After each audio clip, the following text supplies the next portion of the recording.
living on the moon. Wow, that's amazing, Vihan. But there are many personalities have landed on the moon. Then what's so special about Chandrayaan 3? It is indeed special because India is the fourth country to achieve soft landing on lunar surface and the first country to reach the moon's south pole. Oh, that's amazing. But oh, that's incredible. But what are the benefits of Chandrayaan for us? What kind of discoveries do you think the scientists would make? By exploring the moon, the scientists can learn more about our own planet Earth. They can study about the moon's surface, atmosphere, and its composition.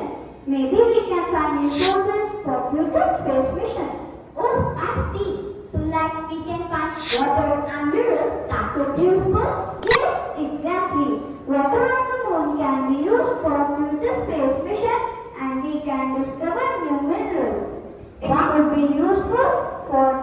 It could be useful for advancement in technology and science here on Earth. Wow, I can't wait to know more about the hidden treasures on the moon. This is such an exciting